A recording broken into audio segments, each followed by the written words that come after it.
কেইদিনমানৰ আগতে এই ধ্ৰুৱজ্যোতি নামৰ এই কণমানি ল'ৰাটিৰ লগত চিনাকি কৰাই দিছিলোঁ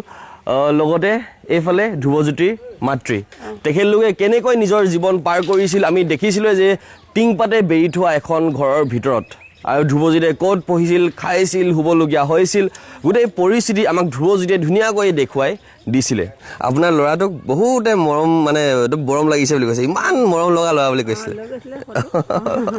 তো এয়া হৈছে আমাৰ মৰম লগা ল'ৰা আৰু পাছফালে দেখা পাইছে ঘৰখন তেখেতলোকৰ কেনেধৰণত বৰ্তমান সাজি থকা হৈছে এখন মানে এটা বাউণ্ডেৰী নিচিনাকৈ ধুনীয়াকৈ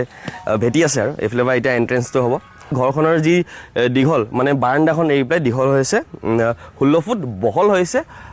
13 ফুট আৰু এই ঘৰখনৰ ভিতৰত এই চাব পাৰে মানে 3টাকৈ ৰুম আছে ভিতৰত দেখাম ৰুমকেইটা কিন্তু বাৰাণ্ডা এফালে আহি গ'ল এতিয়া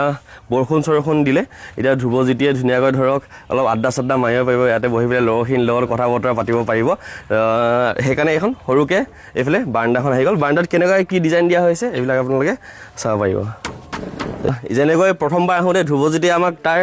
পুৰণা ঘৰখন দেখুৱাইছিলে আজি তেনেকৈ ধ্ৰুৱজ্যোতিৰ নতুন ঘৰখন আমি চাম এখন বাৰাণ্ডা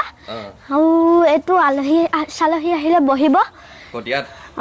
ইয়াত কি থবা তাৰপিছত ইয়াত টেবুল চেবুলবোৰ থৈ দিম আলহী আহিলে বহিব লাগিব ন আৰু চকীবোৰ থৈ দিম চকী টকী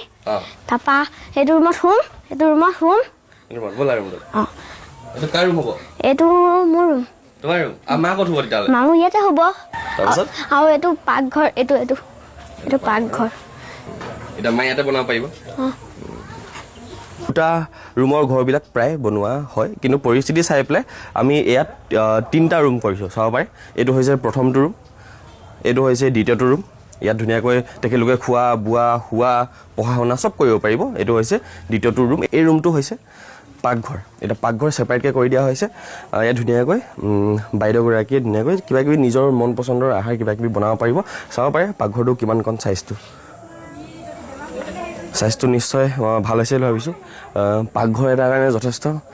ভাল হ'ব বুলি ভাবিছোঁ আৰু আগতে যোনখন মেইন দৰ্জা মানে সন্মুখৰ দৰ্জা এইটো চাইড আছিলে এইফালৰ পৰা মানুহ আহিলে ডাইৰেক্ট চিধা যাব পাৰিছিলে এইটো মানে গোটেই দৰ্জাখনে মেইন দৰ্জাখন এতিয়া চেঞ্জ কৰি দিয়া হ'ল দৰ্জাখন এতিয়া মেইন দৰ্জা এইফালে আহিলে এইফালে কমপ্লিটলি ব্লক কৰি দিয়া হ'ল ঢাপলি চাব পাৰে ওপৰত কেনেকুৱা আউলা চাব পাৰে কিমানখিনি দিয়া হৈছে আমাৰ এই ঘৰখনত টোটেল আমাক প্ৰয়োজন হ'ল 27 খিলা টিংপাত ইয়াত এতিয়া বেক চাইড এইফালে আৰু এইটো আহি গ'ল বেক চাইড 2025ত আমি 24টা ঘৰ সাজি সম্পূৰ্ণ কৰিব পাৰিলোঁ এতিয়া 2026ৰ এয়া আমাৰ প্ৰথমটো ঘৰ এতিয়া কেনেকুৱা লাগিছে আপোনালোকে ক'ব কোৱালিটি ভাল হৈছে নাই যেনেকুৱাকৈ কাম কৰা হৈছে সেই কামখিনি দেখি আপোনালোকে সন্তুষ্ট হৈছে নাই ধ্ৰুৱজ্যোতিয়ে কিন্তু কৈ আছে ভাল লাগিছে বুলি কৈ আছে ধ্ৰুৱজ্যোতিৰ মতে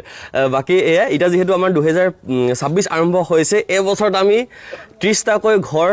সাজিম বুলি মানে এটা ধৰি লওক এটা এইম লৈছোঁ 30টা পাৰোঁ নোৱাৰোঁ নাজানো বাৰু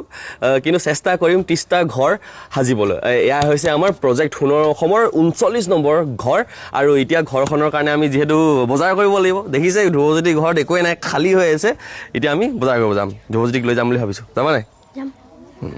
এইফালে ধ্ৰুৱজ্যোতি কি বুলি কয় মানে ই বহিব পৰাকৈ চকীখন দি দিব আৰু টেবুল চকী 2খন টেবুল এখন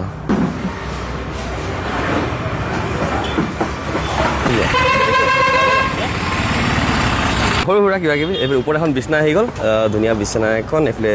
চকী 2খন টেবুল এইখিনি আমি এতিয়া বৰ্তমান বজাৰ কৰি দিছোঁ শিমলুগুৰি পৰা শিমলুগুৰি আমি এখন দোকানৰ পৰা দাদা দোকানৰ পৰা কিবাকিবি ল'লোঁ আৰু দেই যি পাৰিছোঁ দাদাই ডিছকাউণ্টো দিছে আমাক ভালেমানখিনি ডিছকাউণ্ট দিছে ধন্যবাদ তেখেতক আৰু চাওঁ এতিয়া আমি আগলৈ আগবাঢ়ি যাম য'ত যি পাৰিম ল'ম আৰু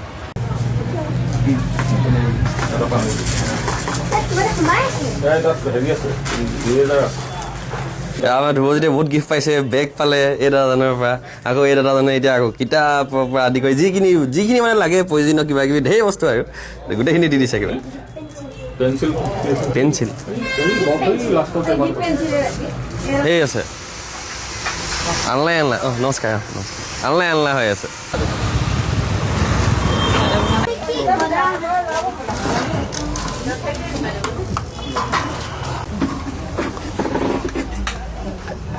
চলি গ'ল ন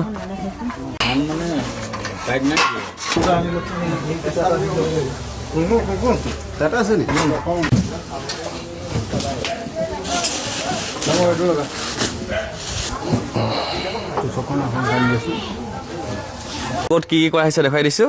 এইফালে আলহীৰ কাৰণে ৰুম যেনেকৈ ধ্ৰুৱজ্যোতিয়ে কৈছিলে এইফালে আলহীৰ কাৰণে ৰুম বাহিৰত এটা লাইট ভিতৰত এটা লাইট মানে তেওঁলোকৰ শোৱা ৰুমত তাৰপাছত পাকঘৰ এটা লাইট এইফালে কাৰেণ্টৰ যি দেখিছে বৰ্ড এইফালে আহি গ'ল তেওঁলোকৰ শোৱা ৰুমটো শোৱা ৰুমটোৰ ভিতৰত এইফালে কাপোৰ কানি থ'বলৈ আলনা এটা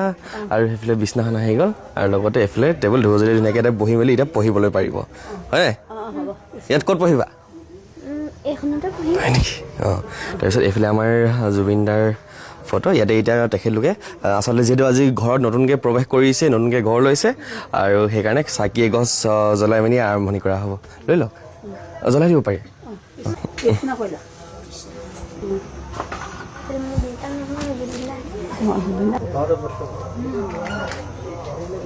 সদায় ধূপ জ্বলাবা দেই তুমি কেনেকুৱা লাগিছে নতুন ঘৰ বহুত ভাল লাগিছে বহুত ভাল লাগিছে বাহ কেলে বা ঘৰটো বনাই দিয়া ঘৰটোৱে দেখি ভাল লাগিছে আৰু জুবিনদাৰ ফটোকেও ভাল লাগিছে হয় নেকি জুবিনৰ ফটো ভাল লাগিছে পাপা ফটো কপি এনেকৈ বন্ধা আনিবা দেই বিহু দুদিনৰ পাছত নাম ল'ব একেলগে আহিব আপুনি আহিব দেই ঠিক আছে হ'ব আমি আহিবলৈ চেষ্টা কৰিম আমাৰ বহুতখিনি প্ৰজেক্ট কৰিবলগীয়া থাকে আৰু গোটেইখিনি ধৰক আৰ্থিকভাৱে নিজে ইমান কেতিয়াবা মানে দুৰ্বল হৈ যোৱা নিচিনা হয় কিতাপ নিজে নিজাভাৱে কৰিব নোৱাৰি সেই ক্ষেত্ৰত মই এই ঘৰখনৰ ক্ষেত্ৰত আচলতে 4জন ব্যক্তিক মই ধন্যবাদ দিব বিচাৰিম প্ৰথম হৈছে যে ভাৰ্গৱ দা তেখেত অসমৰে হয় কিন্তু কেনেডাত থাকে তেখেতে সঞ্জীৱা বাৰ নামত মানে তেখেতৰ যিহেতু জন্মদিন আছিল সঞ্জীৱা তামুলী তেখেতৰ জন্মদিন আছিল 5 তাৰিখ তেখেতৰ নামত এটা এমাউণ্ট যিকোনো প্ৰজেক্টত আমাক ব্যৱহাৰ কৰিব আগবঢ়াই দিছিল আমি তেনেকৈ তেখেতলোকৰ ঘৰখনৰ ক্ষেত্ৰত আমি ব্যৱহাৰ কৰিলোঁ দ্বিতীয়তে ডেভিড পেগু তেখেত হৈছে ধেমাজিত কাম কৰে ডিব্ৰুগড়ত তেখেতকো ধন্যবাদ জনাম কণ্ট্ৰিবিউট কৰাৰ বাবে তাৰ পাছতে পাৰ্থ চেতিয়া ককাইদেউ তেখেত অসমৰে হয় তিনিচুকীয়া হয় কিন্তু থাকে অষ্ট্ৰেলিয়াত আৰু তেখেত প্ৰজেক্ট সোণৰ অসমৰ একদম গুৰুত্বপূৰ্ণ এজন ব্যক্তি বুলি ক'ব লাগিব তেখেতে আমাক বহুত বেছি ছাপোৰ্ট কৰি আহিছে প্ৰতিটো খোজতে সেইকাৰণে পাৰ্থ দাকো বহুত বেছি ধন্যবাদ লগতে